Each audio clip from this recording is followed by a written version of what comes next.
She walked into my clinic like her world was falling apart, which I guess it was. I had just finished bandaging up a golden retriever who'd gotten into a fight with a porcupine when Beth, my assistant, stuck her head into the exam room. Her eyes were wide, confused. "There's a woman out front who says she needs to talk to you right now. She looks pretty shaken up." I washed my hands and headed to the lobby, expecting maybe someone with a sick animal in their car. Instead, I found a tall woman in an expensive suit standing by the counter, gripping her purse so hard her knuckles had gone white. Her short red hair was perfectly styled, but there was something off about her expression. She looked like she hadn't slept in days. When she saw me, she straightened up. "Are you Jacob Hayes?" I nodded, still drying my hands with a paper towel. "That's me. What's going on? Do you have an animal that needs help?" She glanced at Beth, then back at me. "Can we talk privately?" I led her to my office in the back, a small room with a desk covered in files and a window that looked out toward the mountains. She closed the door behind us and turned to face me. "My name is Lauren Sinclair. I know this is going to sound crazy, but I need a husband. Fast." I blinked at her, completely thrown off. For a second, I thought maybe she was joking or this was some kind of strange prank. But her face was dead serious. "I'm sorry, what?" She reached into her bag and pulled out a thick envelope, setting it on my desk. "I need to get married in the next 3 days, or I lose everything my father built. His company, his legacy, everything." I picked up the envelope and opened it. Inside were legal documents, copies of a will, news articles about some big agricultural technology company in Denver. Sinclair Agritech. I'd heard of them before. They made irrigation systems and sustainable farming equipment. A lot of the ranchers I worked with used their products. "Your father left his company to you?" I asked, still trying to piece this together. "Not exactly," she said, her voice tight. "He left it to me on the condition that I'm married by the time I turn 30. If I'm not, controlling interest goes to my Uncle Gerald. And my 30th birthday is in 3 days. I set the papers down and leaned back against my desk. "That's insane. Why would he put that kind of condition in his will?" She shook her head, frustration flashing across her face. "He was old-fashioned, traditional. He thought marriage meant stability, responsibility. I don't know, but it doesn't matter why. What matters is that if I don't meet the terms, Gerald takes over. And he'll destroy everything my father spent his life building." I studied her for a moment. She didn't look like someone trying to scam me. She looked desperate, exhausted, like she'd been fighting this battle alone for too long. "Why me?" I asked. "You don't even know me." She took a breath. "I bought the old Patterson Ranch 3 miles outside of town last month. I've been doing my research. You're well respected here, independent. People trust you. And from everything I've learned, you're not the kind of person who can be bought or manipulated. I need someone who won't try to take advantage of this situation." I crossed my arms. "What happened to your boyfriend, or fiancé, or whoever?" Her jaw tightened. "My ex left 2 weeks ago. I refused to approve some business deals he wanted me to push through. Deals that would have hurt smaller farms and communities. He didn't like that I wouldn't play along, so he walked. Turns out he was more interested in access to the company than he was in me." I felt a flicker of anger at that, even though I didn't know her. "So what exactly are you asking me to do?" She looked me straight in the eye. "Marry me, legally, on paper. We file the paperwork within 3 days, and once I've secured control of the board and stabilized the company, we can quietly get it annulled. I'll make sure you're compensated fairly for your time and trouble." I shook my head. "I don't want your money." She looked surprised. "Then what do you want?" I thought about it for a second. "If I'm going to do this, we do it right. No lies to people who ask. We don't sneak around or pretend behind closed doors. And if somewhere down the line this becomes real, it's because we both choose it. Not because of some contract or deadline." She stared at me for a long moment, then slowly nodded. "Okay, deal." We shook hands. Her palm was cool and smooth compared to mine, which was rough from years of working with animals and fixing things around the clinic.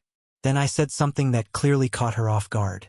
If we're doing this, you're living here, at my house. If your uncle is going to challenge this, halfway measures won't work. We need to make it look real from day one. Her eyes widened. You're serious? Completely, I said. I've got a spare room. You can set up your office stuff there if you need to. But if investigators come poking around, they need to see that we're actually living like a married couple. That means same address, shared space, the whole thing. She hesitated, then nodded again. All right, when do we start? I glanced at the calendar on my wall. How about tomorrow?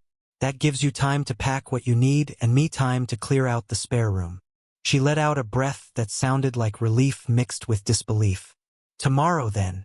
After she left, I stood in my office for a while, staring at the envelope she'd left behind.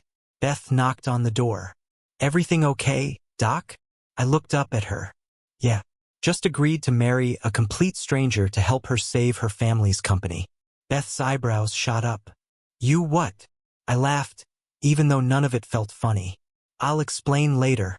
Right now, I need to finish up with the Petersons' cat and then figure out how to explain this to anyone who asks.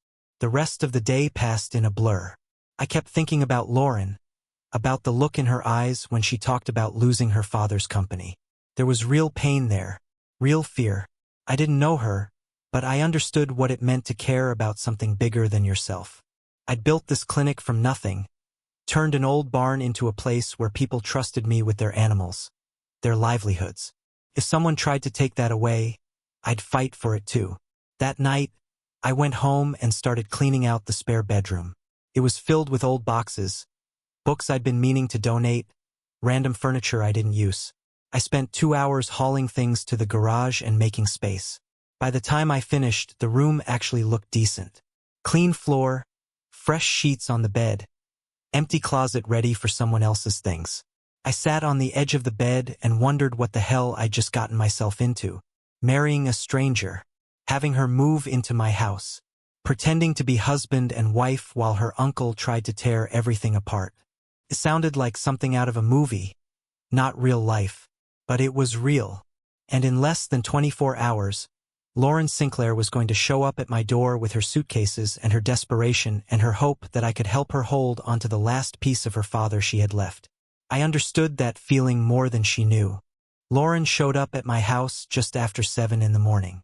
I was on the porch drinking coffee when her car pulled into the driveway, a sleek silver sedan that looked way too clean for Colorado dirt roads. She got out wearing jeans and a sweater this time, her hair a little messy like she'd been running her hands through it. 2 large suitcases sat in her trunk. Need help? I called out. She nodded, looking tired but determined. We carried her bags inside without saying much. The house felt different with her standing in it. Roommates who didn't quite know the rules yet. I left early for the clinic. She worked from the dining room, taking calls and video meetings. We'd pass each other in the kitchen, exchange a few words, then go back to our separate worlds. But on the 4th morning, something shifted. I was outside fixing the fence around the small pasture behind my house. One of the posts had rotted through and needed replacing. I was halfway through digging when I heard footsteps behind me. Lauren stood there in jeans and an old t-shirt, holding a bottle of water. "Can I help?" she asked. I handed her a pair of work gloves, not really expecting her to last long. But she surprised me. She held the post steady while I packed dirt around it, asked questions about why the fence mattered, listened when I explained about keeping the neighbors' horses from wandering onto the road. She got dirt under her nails and didn't complain. At one point, she scratched her hand on the wire and laughed at herself instead of making a big deal about it. When we finished, she looked proud of the work we'd done. That night, she tried cooking dinner. The chicken came out a little dry and the vegetables were overcooked. But we laughed about it. Really laughed, not the polite kind of laughter strangers share. We sat at the table longer than usual, talking about our lives before all this. She told me about growing up with her father, about learning the business from him, about the pressure of trying to live up to his legacy. I told her about why I loved working with animals, about the satisfaction of helping something that couldn't tell you where it hurt. For the first time since she'd moved in, the house didn't feel crowded. It felt comfortable, like maybe this crazy plan wasn't completely insane. Then everything got harder. 2 days later, I found an envelope taped to the clinic door when I arrived in the morning.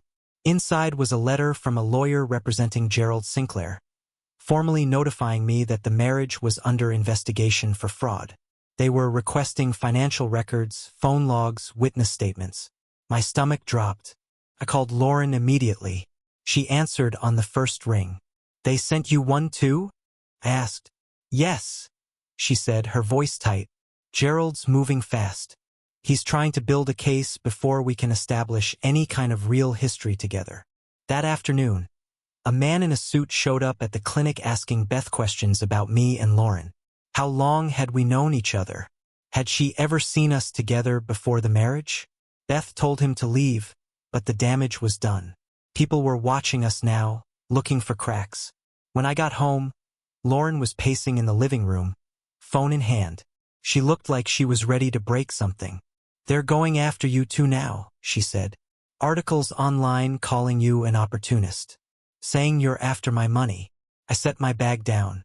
"Let them say whatever they want. We know the truth." She stopped pacing and looked at me. "This is going to get worse before it gets better. Gerald doesn't play fair. If he thinks he can intimidate you into backing out, he'll try." I met her eyes. "I'm not backing out." The clinic was destroyed.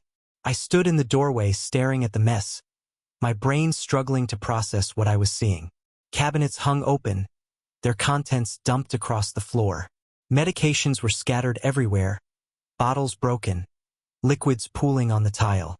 The refrigerator where I kept vaccines stood wide open, everything inside ruined. Thousands of dollars worth of supplies, gone. Beth stood behind me, her hand covering her mouth. Who would do this? I didn't answer because I already knew. This had Gerald's fingerprints all over it. I pulled out my phone and called the police, then called Lauren. She picked up on the second ring. "Jacob? What's wrong?" My voice came out flat, emotionless. "Someone broke into the clinic last night. Destroyed everything." Silence on the other end. Then, quietly, "I'm coming there right now." She arrived 20 minutes later, her car screeching into the parking lot. When she walked in and saw the damage, her whole body went rigid. Her face turned pale, then red with anger. "Gerald did this," she said, her voice shaking. "I know it." The police took statements, dusted for prints, took photos. But I could tell from their expressions they didn't expect to find much. Whoever did this knew what they were doing. After they left, Lauren helped me start cleaning up. We worked in silence, picking up broken glass, salvaging what we could. Beth called the insurance company while we swept and scrubbed.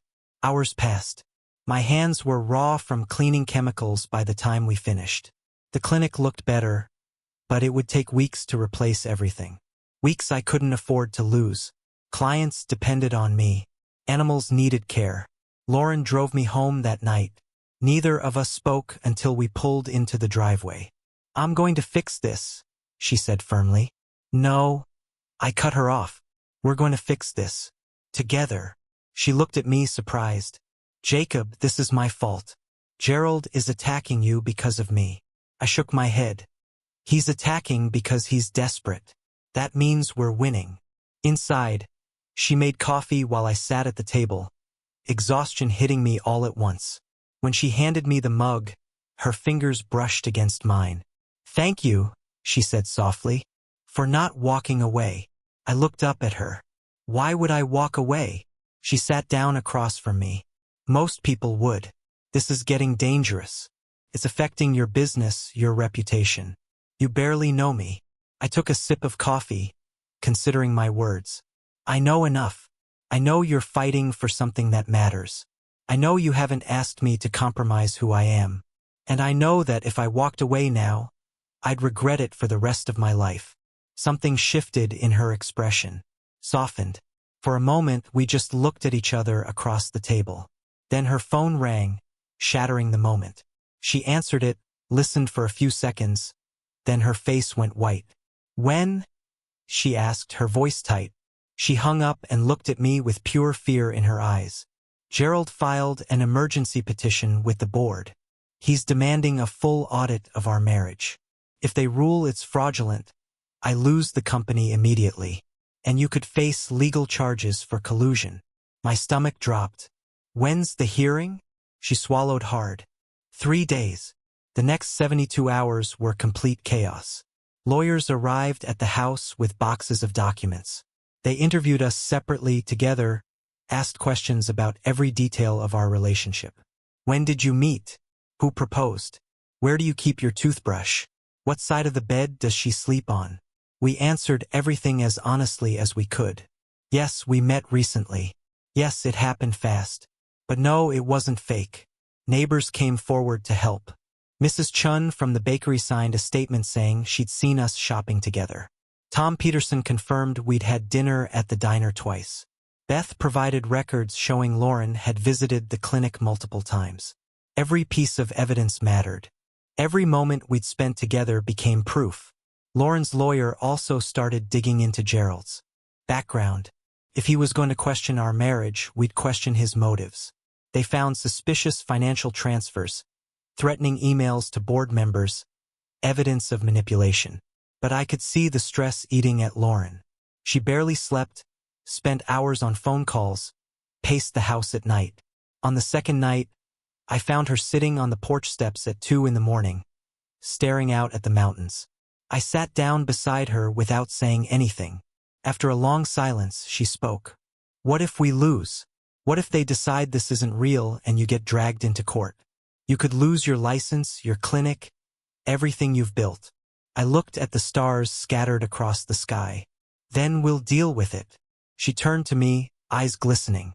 How are you so calm about this? I wasn't calm. My heart was racing, my mind spinning through worst-case scenarios. But sitting there next to her, I realized something that had been building for weeks. Because this stopped being just about helping you, I said quietly. I don't know exactly when it happened, but somewhere along the way, it became real for me. She stared at me, her breath catching. Jacob! I reached for her hand. Her fingers were cold, trembling slightly. I'm not saying this because of the hearing or because I think it's what you want to hear. I'm saying it because it's true. When I think about you losing the company, it makes me angry. When I think about you getting hurt, it scares me. And when I think about you leaving after all this is over, it feels wrong. A tear slipped down her cheek. She squeezed my hand tighter. I feel it too, she whispered. I didn't want to. I tried not to. But I do. We sat there holding hands under the stars, the weight of everything pressing down on us. Tomorrow would bring the hearing, the questions, the judgment. But right now, in this moment, we had each other. The next day arrived too fast. The hearing was being held remotely because of scheduling conflicts. Lauren set up her laptop in the living room while I sat beside her. Both of us dressed in our best clothes. My hands were sweating. Her lawyer joined the video call first. Then board members started appearing on screen. 12 faces, some friendly, some neutral, some openly hostile. Then Gerald appeared. He wore an expensive suit and a smile that made my skin crawl. Confident, smug, like he'd already won. The board chair, an older woman named Margaret, called the meeting to order. We're here to review the validity of Lauren Sinclair's marriage as it pertains to the conditions of her father's will. Mr. Gerald Sinclair has raised questions about the legitimacy of this union. Gerald leaned forward. This marriage is a complete fabrication. Lauren found some random small-town veterinarian and paid him to sign paperwork so she could meet the deadline. There's no real relationship here, just a desperate attempt to manipulate her father's will. My jaw clenched, but Lauren's lawyer stepped in smoothly. We have extensive documentation proving this is a legitimate marriage. Witness statements, financial records, photographs, shared living arrangements. Gerald laughed. Staged. All of it. They barely knew each other before the wedding. This is fraud, plain and simple. Margaret looked at Lauren. Ms. Sinclair, would you like to respond? Lauren sat up straighter. When she spoke, her voice was steady and clear. Yes, it's true that Jacob and I met recently. It's true that our marriage happened quickly. But Gerald is wrong about why. She paused, gathering her thoughts. My father's will put me in an impossible position. I was engaged to someone I thought I could trust, but he showed his true colors when I refused to approve deals that would hurt the very people my father spent his life trying to help. When he left, I had days to figure out a solution. She glanced at me, then back at the screen. I approached Jacob because I'd researched him. He had a reputation for integrity, for caring about this community. I thought maybe, just maybe, he'd understand what I was trying to protect. And he did. Gerald's expression hardened, but Lauren kept talking, her voice growing stronger. What I didn't expect was to actually fall in love with him. I didn't expect to find someone who saw me as a person, not as a business opportunity. I didn't expect to meet someone who challenged me to be better, who worked beside me without expecting anything in return. But that's exactly what happened. She reached for my hand on camera where everyone could see. This marriage started as a solution to a problem, but it became real because Jacob is real, because he treats people with kindness and respect, because when my uncle tried to intimidate him, destroy his business, and ruin his reputation, he didn't back down. He stood beside me. Gerald started to interrupt, but Margaret held up her hand. Mr. Sinclair, you'll have your turn. Lauren's lawyer unmuted himself. We'd also like to present some additional evidence the board should see before making any decisions. The screen changed to show security footage. Dark, grainy, but clear enough. A figure approaching my clinic at night, breaking the lock, entering. The timestamp showed the night of the break-in. We had this footage enhanced, the lawyer continued. The person in the video is Michael Torres, who has been employed by Gerald Sinclair for the past 6 years. Gerald's face drained of color. That doesn't prove anything. More documents appeared on screen. Bank records showing payments from Gerald's personal account to Torres. Emails discussing applying pressure and making them reconsider. Text messages planning the break-in. The board members leaned closer to their screens, reading. Margaret's expression went from neutral to furious. Mr. Sinclair, are you aware that destroying property and hiring someone to commit a crime are serious offenses? Gerald stammered, trying to backtrack. This is taken out of context. I never specifically ordered. Another board member cut him off. There are text messages here with very specific instructions. Gerald, you're not talking your way out of this. Lauren's lawyer continued. We also have evidence of financial manipulation, threats made to other board members, and attempts to bribe vendors into refusing service to Ms. Sinclair's operations. Gerald Sinclair hasn't been protecting the company. He's been trying to steal it through intimidation and illegal activity. The call exploded into chaos. Board members talking over each other. Gerald shouting denials. Lawyers demanding order. Margaret had to mute everyone except herself. This hearing is suspended immediately, she announced. The board will reconvene in 1 hour after we've reviewed all evidence. Gerald, you need to contact your attorney. Now. The screen went black. Lauren and I sat in silence, her hand still gripping mine. Did that just happen? I asked. She nodded slowly, looking dazed. I think so. Exactly 1 hour later, we reconnected to the call. Gerald wasn't on screen this time. Margaret's face was stern but calm. After reviewing all evidence presented, the board has made several decisions. First, the marriage between Lauren Sinclair and Jacob Hayes is recognized as legitimate and satisfies the conditions of the will. Second, Gerald Sinclair is removed from all positions within the company effective immediately, pending criminal investigation. Third, Lauren Sinclair retains full control as outlined in her father's wishes. Relief crashed over me like a wave. Lauren's whole body sagged, tears streaming down her face. Margaret continued. Ms. Sinclair, your father would be proud of how you've handled this situation. He built this company on integrity, and you've proven you share that value. This board supports you completely. When the call ended, Lauren turned to me and buried her face in my shoulder, sobbing. Not sad tears, but release. Weeks of pressure, fear, and fighting finally breaking free. I held her tight, letting her cry it out. It's over, I whispered. You did it. She pulled back, wiping her eyes. We did it. The next few weeks felt like waking up from a bad dream. Gerald was arrested and charged with multiple crimes. The company stabilized under Lauren's leadership. She restructured operations, cut out the corrupt deals, and started programs to support smaller farms across the region. Articles that had called our marriage fake now praised her business decisions. She worked hard but differently than before. She'd spend mornings at the house handling calls and paperwork, then drive into Denver for important meetings. But she always came home.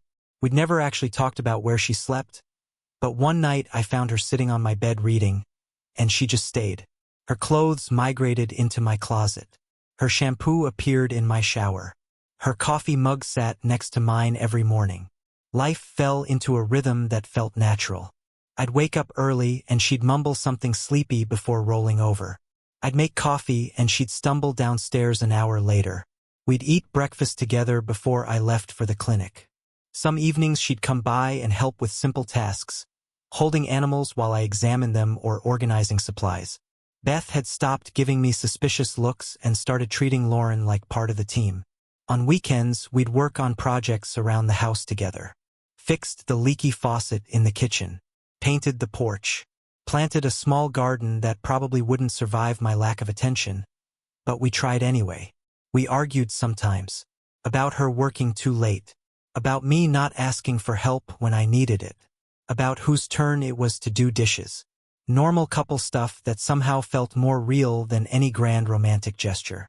One Saturday afternoon, almost a year after that first desperate conversation in my clinic, Lauren came home with a strange look on her face.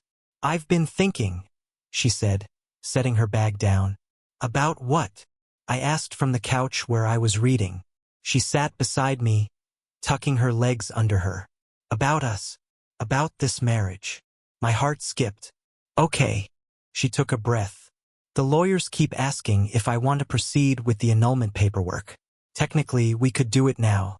Everything's settled with the company. Gerald's gone. The will's conditions are satisfied." I set my book down, turning to face her fully. "What do you want?" She met my eyes. "I want this to be real. Not because of a will or a deadline or a legal requirement, but because I choose you. Because coming home to you is the best part of my day. Because I can't imagine my life without you in it anymore." Relief and joy flooded through me. "Then we don't file the paperwork." She smiled, really smiled. "We don't." I pulled her closer. "Lauren, I stopped thinking of this as temporary months ago. You're not my fake wife. You're just my wife."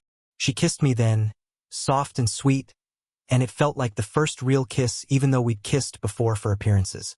This was different. This was choosing each other with no pressure, no audience, no requirements beyond what we both wanted. A few weeks later, we decided to do something we'd never actually done. Have a real wedding. Not the rushed courthouse signing, but an actual ceremony with people we cared about. We held it at the house on a clear Saturday in June. Nothing fancy, just wildflowers from the field, string lights across the porch, neighbors and friends gathered around. Beth stood up front crying happy tears. Mrs. Chun brought enough food to feed everyone twice over. Tom Peterson made a toast about how he knew we were the real deal when he saw us arguing about the best way to fix a fence. We wrote our own vows this time. Real ones. Lauren talked about finding a partner when she'd only been looking for a solution. About learning that love wasn't about perfection but about showing up for each other every single day.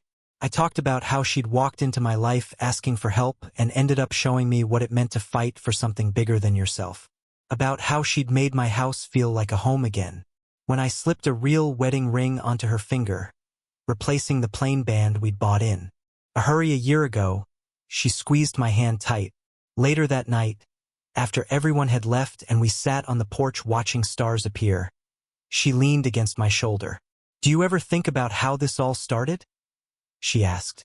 I wrapped my arm around her. "Sometimes.